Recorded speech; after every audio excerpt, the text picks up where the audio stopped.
Welcome back to My Child Can't Read, a Heartland Crisis. I'm your host, Jessica Glover, and this is Season 3, From Resistance to Revolution. This season is about the people changing literacy from the ground up. Parents, teachers, advocates, and those of us who once trusted a system we thought we understood, until we learned the truth. Season 3 is about courage. The courage to question what we were taught, to confront what wasn't working, and to step into a movement rewriting the future of millions of children. And we begin here with the teacher's story, because everything that follows depends on understanding one thing. Our teachers were never given the training they needed to teach reading based on how the brain actually learns. Not in Kansas, not in most of the country. Parents weren't told that. Teachers weren't told why their programs were failing kids. And no one told families what that gap would cost. But now the truth is finally coming to light. And once you know better, you fight for better. This season, we're diving into the heart of that fight. Teacher voices, parent advocacy, misdiagnosis, and SPED blind spots. Rural organizing, systemic barriers, the realities and the hope of dyslexia. Because this revolution isn't just about exposing gaps. It's about teachers who are searching for real training, teachers who are trying to bridge theory to practice, teachers who want coaching and support, teachers who are learning the science of reading for the first time, and teachers who still haven't been given the chance, but deserve to be equipped to help every child read. Season 3 is the story of resistance becoming revolution, of parents finally being told the truth and learning how to advocate, of communities rising when the system says no, and of a movement refusing to look away. Season 3 starts right here. Let's begin.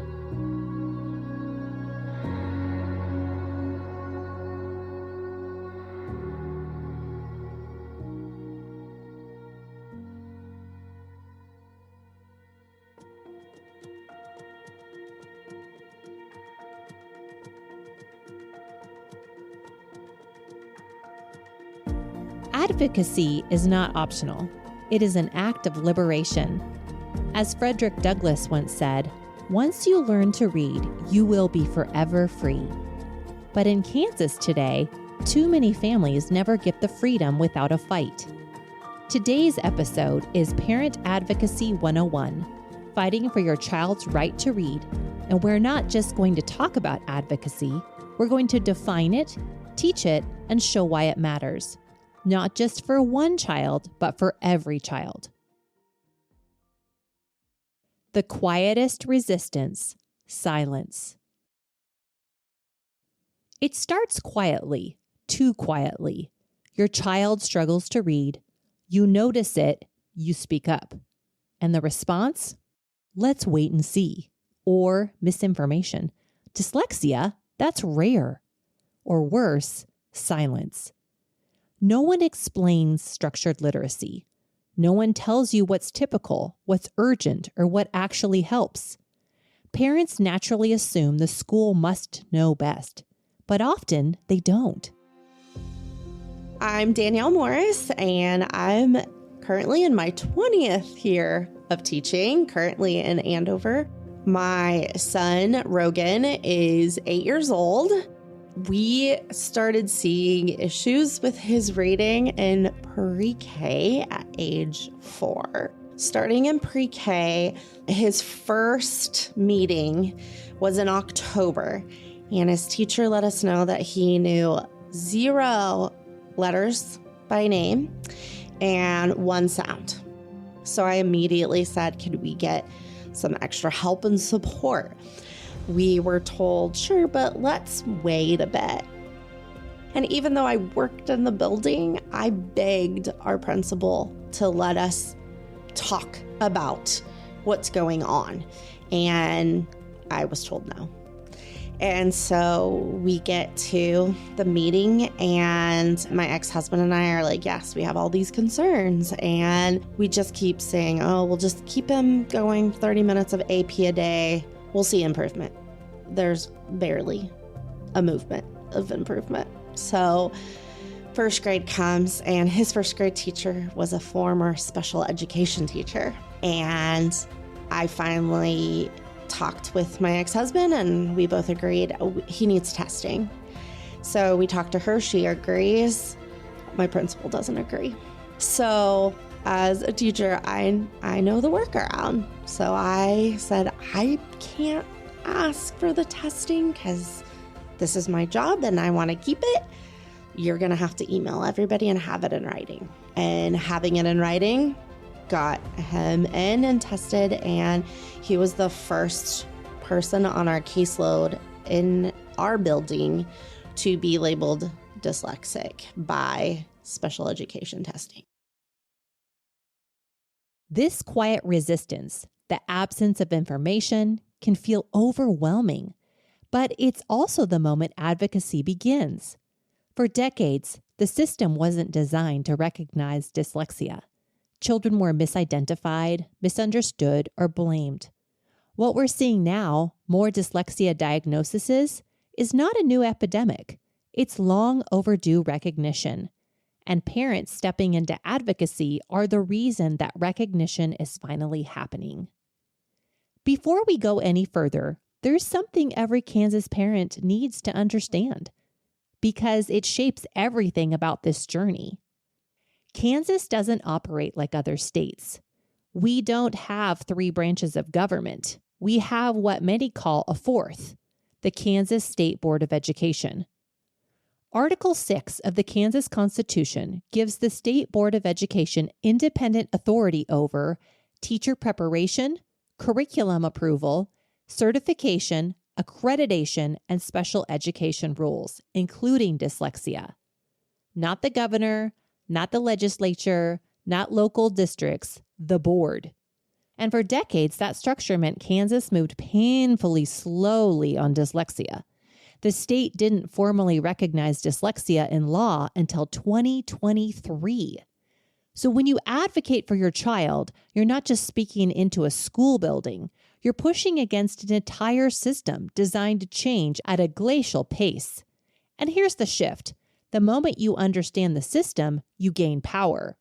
And that's why today's voices matter. Advocacy experts.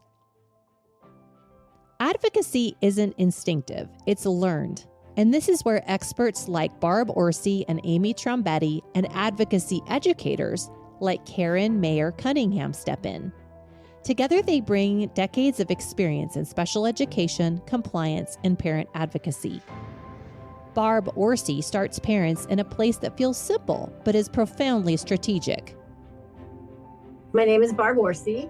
I got into dyslexia because my son was my child number 3 was diagnosed with dyslexia. And at the time that dyslexia had been mostly disproven or sidelined. I mean, the mainstream press and articles about it were that it didn't exist.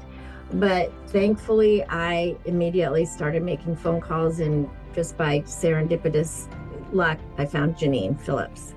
And she and I talked, and because of her, I couldn't find any therapists at the time, so I took the classes myself and started to work with my own son. But at the same time, I had a practicum student I had to work with, and then that led me to another student, and before I knew it, I was working with quite a few students. But gradually, with my students, I started attending their IEP meetings just so I could participate in the decisions and kind of maybe weigh in a little bit about what I was seeing with the student I was working with. And because of that, I would come home and ask my husband, who is an attorney, a lot of questions about the process and what everything meant. So I've been working with kids for over 25 years and advocating for about 20 of those years. My son is now 34 and totally self-employed and doing a great job, so we don't worry about him. I tell every parent, send an email to the school asking for a full copy of your child's educational records. You have an access to them because of the FERPA law, which is like HIPAA for medicine, is the Family Educational Rights and Privacy Act that guarantees that parents are to be afforded access to their child's full record. And as parents, once you start advocating for your child, you are going to be a member of a team. And you are the only member of the team that's not consistently in that building. Therefore, you have to have the records that they have you need to have those at your fingertips. So I always tell parents to send an email asking for those records. I say that send the email to more than one person, so there's some accountability. So usually it's the principal plus one, their pick, and request it and put a timestamp on there. So I'll be up there to pick them up next Wednesday at 3:00 or something like that. I give them a week because sometimes there needs to be some looking around to make sure you're getting everything. And often the school will respond back saying, really, what are you really looking for exactly? And the answer is the full record, whatever you've got under my child's name, under the records. That's what we need. This isn't bureaucracy, it's power. Advocacy begins with information parity, making sure parents have the same data the system has.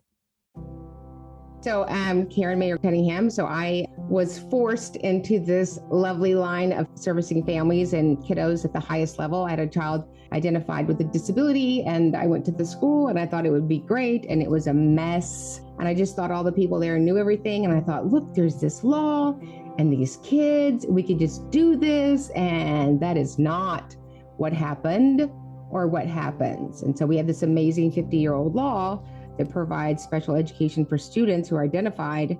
And it's a bit of a wait to get access to services. And we need them desperately for our kids to have post-secondary success of gainful employment, independent living, and further education. Why do so many parents think advocacy is about being confrontational? And what do you want them to understand instead? Yeah, because it's set up that way, right? So they're told that it's adversarial. There is this unholy alliance that I and you and everybody has with public schools. And if the school says it, then the conversation's over, right? If your banker said it or your realtor said it, you'd get a second opinion. And so we're collaborative if we do what's recommended by the school, and we're not collaborative if we don't do what's recommended by the school. And the reason advocacy is so very important is because unless you do this for a living, there is no way you would know all the processes and procedures and protocols to write an epic IEP so a child could make progress. And respectfully, 75% of the people that I train nationally are educators. Do you know why? They're desperate for training. And it's interesting that public schools have not trained educators, paraprofessionals, and special educators on special education law. So we have really nice people who are filling out paperwork, but if we do it wrong, we're handicapping the child even more. Interventions 504 versus IEP. Here's something parents are almost never told, and it changes everything. Not all support is created equal. Interventions sound helpful, but they're optional. A 504 plan protects access, not instruction. And only an IEP guarantees specially designed instruction under federal law. Karen Mayer Cunningham, founder of Special Education Academy, teaches parents this distinction because once you understand it, you stop waiting for help and start asking for the right support. For many dyslexic children, getting stuck in interventions is how years slip by without real progress. I'm so glad to welcome Amy Trombetti.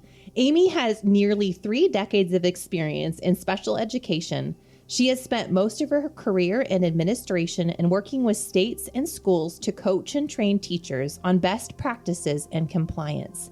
She is a trained mediator and has advocated for her nieces and nephews, as well as close family, friends, children over the last 15 years. So Amy, welcome. Could you start by telling us a little about your background in special education and how dyslexia became such a personal part of your work? I've been a special education teacher. This is actually my 29th year, and I've taught gifted and talented. I have been a principal, an assistant principal. I've worked with the state and federal compliance. So really my work in dyslexia started over 17 years ago. My nephew, he was experiencing some trouble when he was first starting school. Mm-hmm. And so at the same time, the state that I was living in, there was really a movement for dyslexia, and the state was working with a strong parent advocacy group.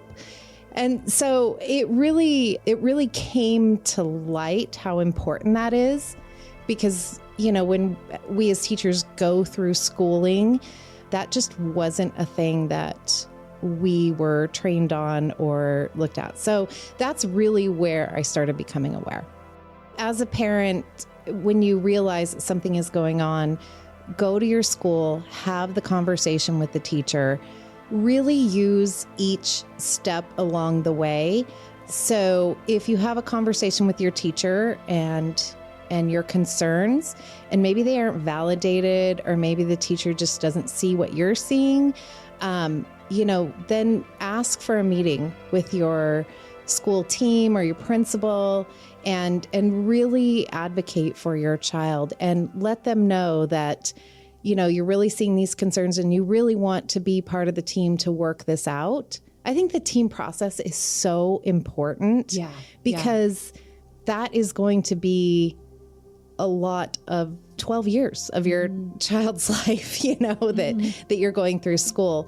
And I really do think communication is key. Talking to them and really helping them understand how you're feeling and then coming up with the solution. But the process is request what you want to request, put it in writing, try to be as specific as possible, and then see what their response is. They should give you a response either through a prior written notice where they will say, okay, let's test your child.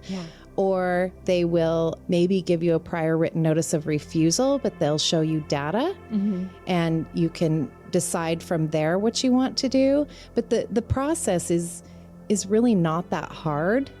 It's just, I understand from the parent's point of view, it's a little bit overwhelming because your timeline is not always other people's timelines and concerns. Remember that these teachers, a lot of them have been trained that our parents can be our best advocates too, and that we want to partner with families. And that's one way that we can do that is with parents communicating back. And so that's important, that piece, just recognizing they want to work with me. So I'm going to approach them with that thought on they do want to support me as a parent. Timelines and written requests. Parents feel urgency. Schools operate on timelines. And here's the key. Timelines don't start when a teacher agrees. They start when a parent makes a request in writing.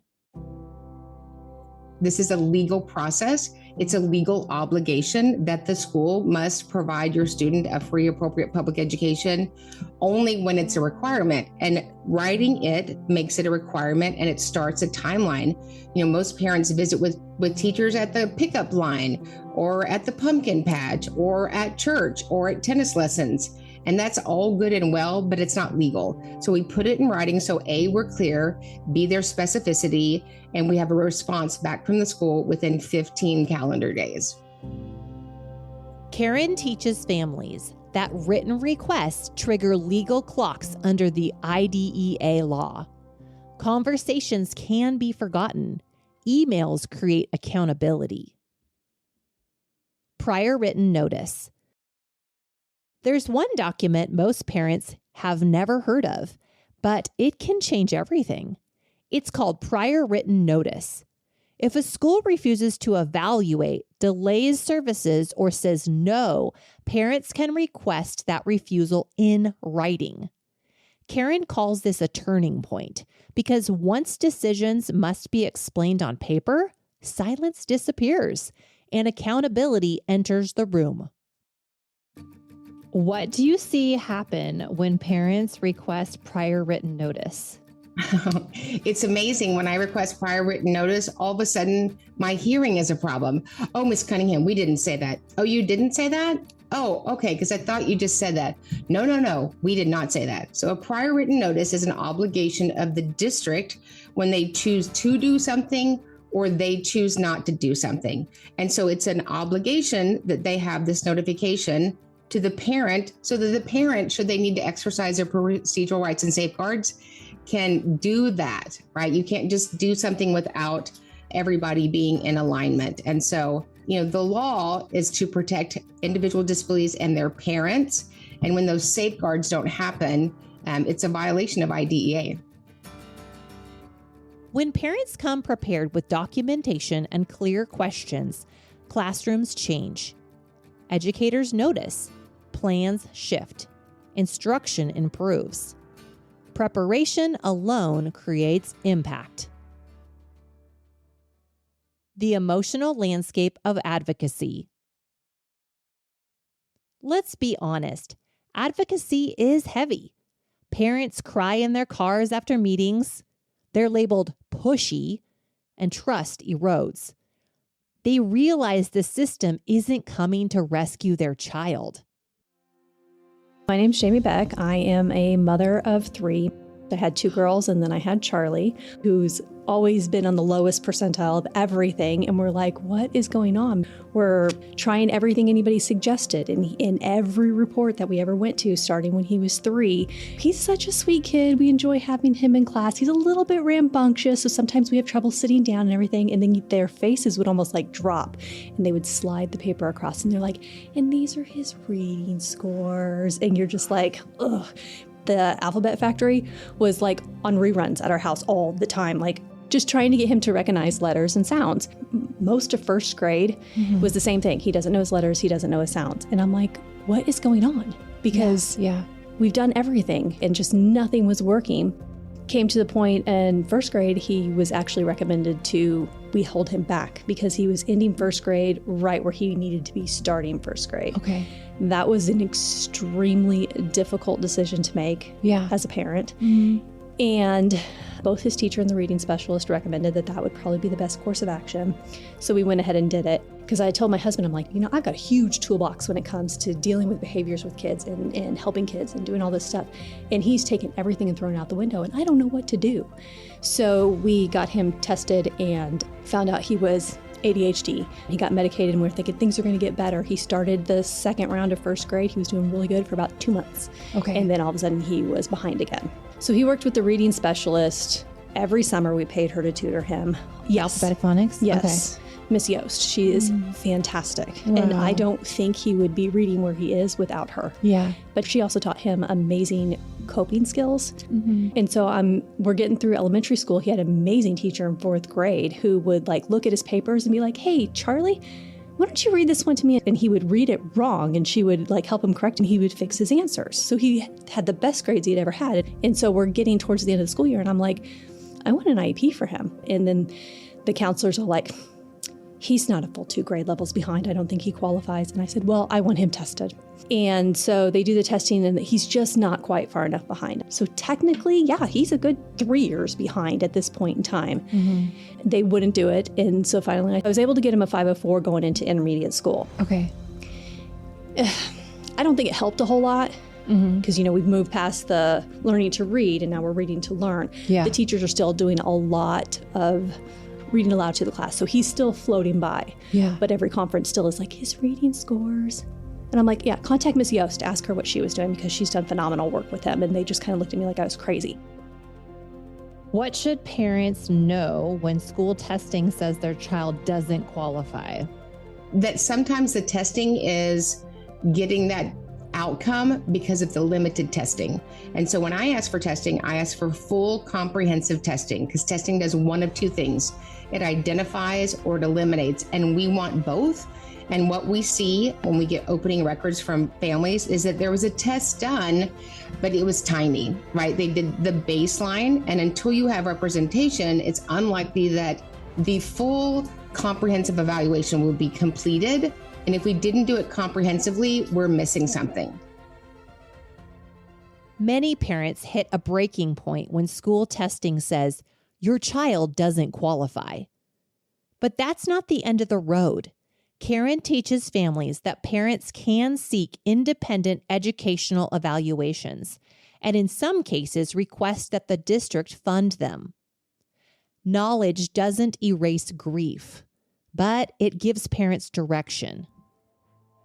How do you explain compensatory education to families who feel guilty asking for more?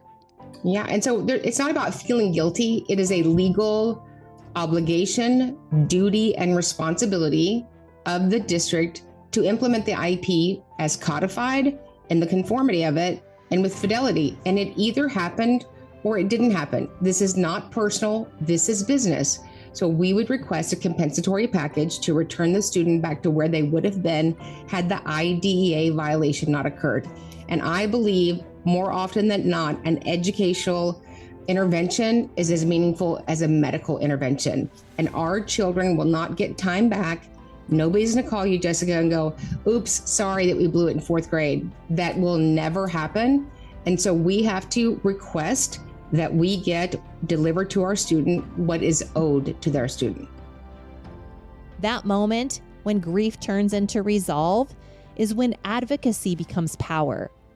Not because parents want to fight, but because their child can't afford silence. Systemic impact and wider change. Parent advocacy doesn't just help individual children. It exposes where systems break and forces them to respond. But advocacy alone isn't enough. Change collapses without implementation. That's what researcher Tim Odegaard calls the implementation cliff. This is all about systems. And so people can be supported when good systems are in place that give them the time they need through scheduling and through resources. It gives them the tools they need to do that and equips them with the knowledge it takes to implement those. And so the implementation cliff is that we very rarely make sure that people have the time, the knowledge, and the tools that it takes to do something well. And that's the challenge. You can pass laws, but without systems, students don't benefit. Odegaard explains what actually works. A comprehensive, multi-component approach. We often forget and to go to the special issue of Annals of Dyslexia from October. We have some research looking at curriculum adoption rubrics. And one of the things that we can see that we've had a wave of legislation that has been very focused on the basic mechanics of word reading to the exclusion of the more advanced comprehension skills and approaches needed to comprehend reading. And we never talk about writing. And of course, writing is instrumental and reciprocal, so it actually will reinforce at the word level. Spelling instruction reinforces reading outcomes. And so then good writing instruction to support better writing will support comprehension, reading comprehension outcomes. So what we're failing to do and to keep in mind is it's literacy, and that it's more than just teaching kids their letters, letter sounds, how to put those together to read simplistic words, and that we're done after kindergarten, 1st, or even 2nd grade.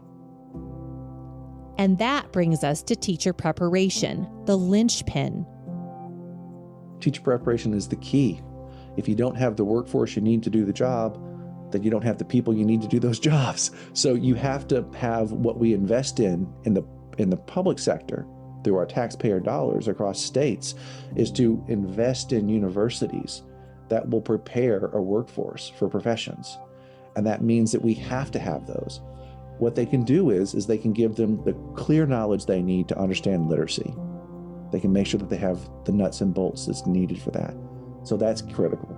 Then the practical skills. It's not just enough to know how English works and writing and spelling and how you sound out words and what they mean and how we put meaning units together and how you put words together to make sentences and paragraphs and essays.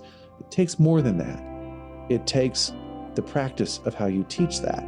And so the teacher prep programs have had to come along, and many of them are now, to shift the types of things that they're teaching teachers in pre-service and what they're showing them how to do. The last link will be being more aware of your region. Again, through public taxpayer dollars, when we're funding a state system, it means that we should be aligned to what the state's needs or the regional needs are.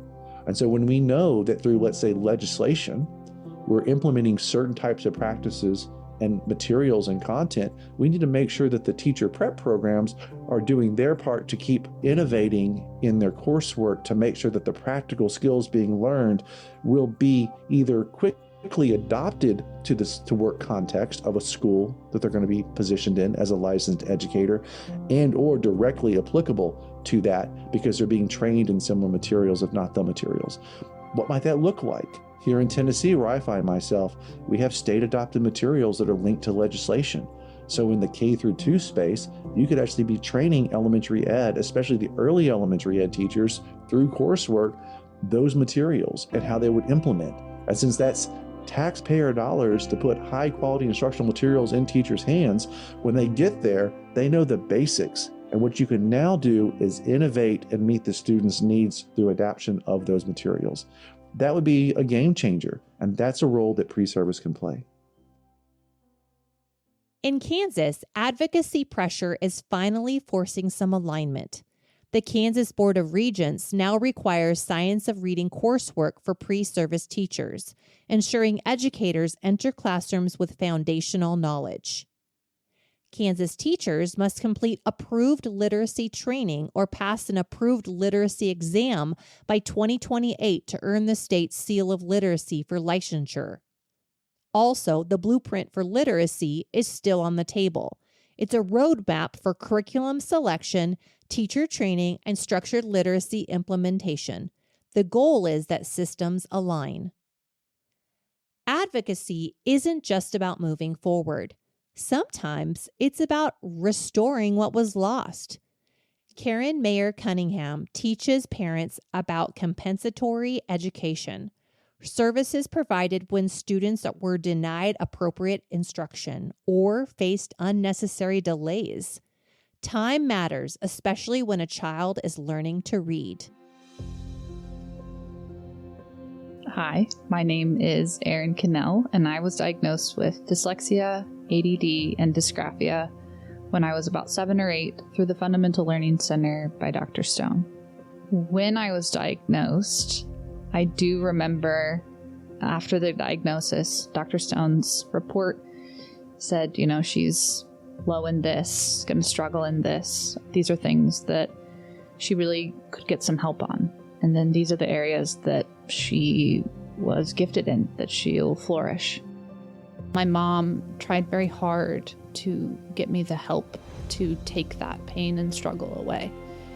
And I guess what I would say to her is that I appreciate that now more than ever, just reflecting back and knowing that she was an advocate for me. I guess my advice is, even if the child doesn't realize it at the time, and that you are getting, it is difficult, and maybe you don't have the support from anywhere else, but a knowing inside yourself that you're doing everything you can to help your child. Listening to that knowing, because my mom did what she could, and I'm so grateful that she did. Here's what I want you to do after this episode. Parents, document concerns, learn your rights, ask questions in writing, reach out for advocacy support. Teachers, partner with families. Advocacy isn't an attack, it's an invitation to do better. Advocates and policymakers, share this episode. Mentor parents. Systems change when silence ends. Hi, I'm Katie O'Donnell, a teacher who works with students who struggle to read every day. If you've ever wondered what dyslexia really is, or how to talk about it with your child's school, you're not alone, and you don't have to figure it out by yourself. That's why Janine Phillips hosts a free monthly conversation called Dyslexia, Let's Talk About It. It's a Dyslexia 101 workshop for parents, educators, and allies who want clarity, confidence, and a place to ask real questions. We meet every third Thursday of the month, online and in person at Phillips Fundamental Learning Center, because advocacy starts with understanding, and we're stronger when we learn together. To RSVP, call 316-684-7323. We look forward to hearing from you.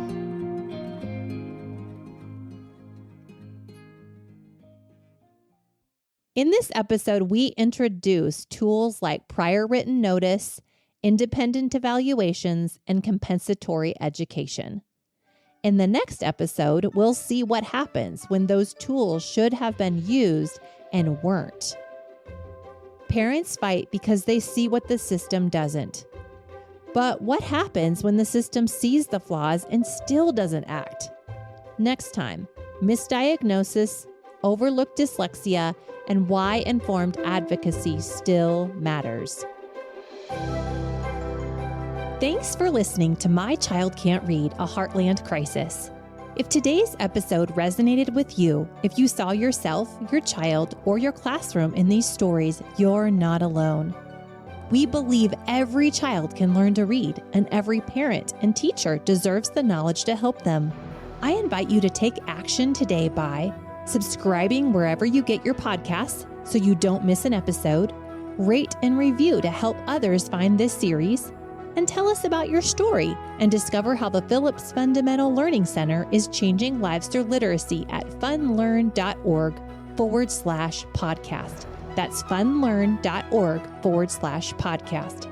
And share this show with a friend, teacher, or fellow parent who needs to hear it. All resources, source credits, and tools mentioned in this episode can be found in the show notes. Remember, together we can rewrite the story one reader at a time right here in the Heartland.